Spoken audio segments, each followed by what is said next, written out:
Welcome to Kannada quiz ಭಂಡಾರ channel. Quiz ಅನ್ನು ಓದುತ್ತಿರುವವರು ಗೀತಾಂಜಲಿ. ರಸಪ್ರಶ್ನೆಯು ಒಂದು ರೀತಿಯ ಮನೋರಂಜನೆಯ ಆಟವಾಗಿದೆ. ಹಾಗೆ ನಿಮ್ಮ ಸಾಮಾನ್ಯ ಜ್ಞಾನವನ್ನು ಹೆಚ್ಚಿಸಿಕೊಳ್ಳಲು ಇದು ತುಂಬಾನೇ ಸಹಕಾರಿಯಾಗಿದೆ. ಪುರಾತನ ಕಾಲದಲ್ಲಿ ಒಂದು ಸಣ್ಣ ಹಳ್ಳಿಯಲ್ಲಿ ರಾಮಯ್ಯ ಎಂಬ ಬಡ ಬ್ರಾಹ್ಮಣನು ವಾಸಿಸುತ್ತಿದ್ದ. ಅವನು ಶಾಸ್ತ್ರಜ್ಞನಾದರೂ ಆತನ ಜೀವನದಲ್ಲಿ ಧನಧಾನ್ಯಗಳ ಕೊರತೆ ಇತ್ತು. ಪ್ರತಿದಿನ ಅನ್ನಕ್ಕಾಗಿ ಮನೆ ಮನೆಗೆ ಹೋಗಿ ಭಿಕ್ಷೆ ಬೇಡಬೇಕಾಗಿತ್ತು. ರಾಮಯ್ಯನ ಮನೆಗೆ 2 ಮಕ್ಕಳು ಹಾಗೂ ಒಬ್ಬ ಪತ್ನಿ ಇದ್ದರು. ಪತ್ನಿ ಸದಾ ದುಃಖದಿಂದ ಹೇಳುತ್ತಿದ್ದಳು, ಎಲ್ಲ ಜನರು ಸುಖವಾಗಿ ಜೀವನ ನಡೆಸುತ್ತಿದ್ದಾರೆ, ಆದರೆ ನಮ್ಮ ಮನೆಯ ಬಡತನ ಯಾವಾಗ ಹೋಗುತ್ತದೆಂದು.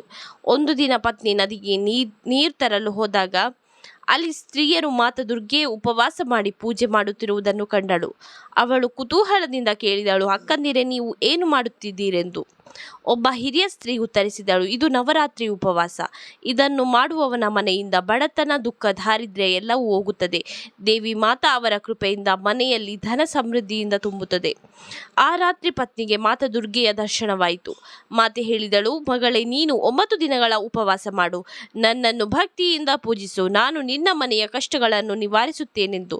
ಮರುದಿನ ಬೆಳಿಗ್ಗೆ ಪತ್ನಿ ಗಂಡನಿಗೆ ಹೇಳಿ ಉಪವಾಸವನ್ನು ಆರಂಭಿಸಿದಳು. ಅವಳು ಎಲೆಯಲ್ಲಿ ಹೂವಿಟ್ಟು ಮಾತಾ ದುರ್ಗೆಯನ್ನು ಪೂಜಿಸಿದಳು.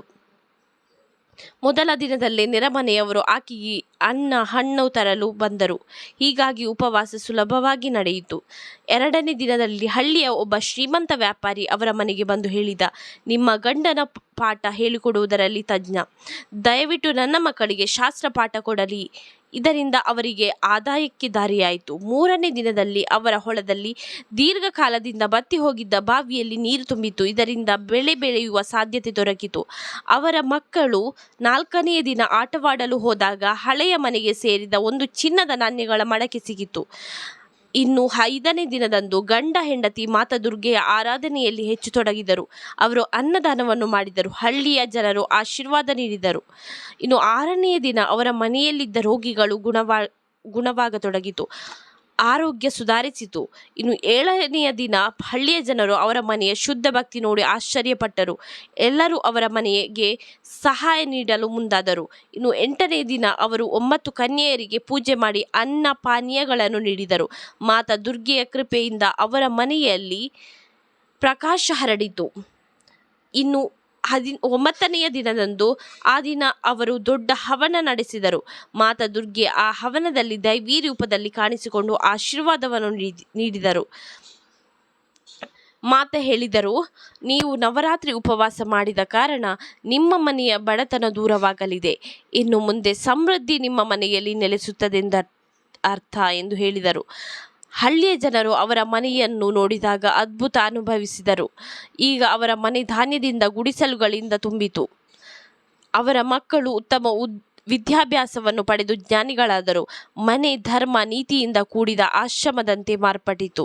ಹಳ್ಳಿಯ ಎಲ್ಲರೂ ಹೇಳಿದರು, ಯಾರು ಭಕ್ತಿಯಿಂದ ಮಾತೆಯನ್ನು ಪೂಜಿಸುತ್ತಾರೋ ಅವರ ಮನೆಯಿಂದ ಬಡತನ ಹೋಗುತ್ತದೆಂದ.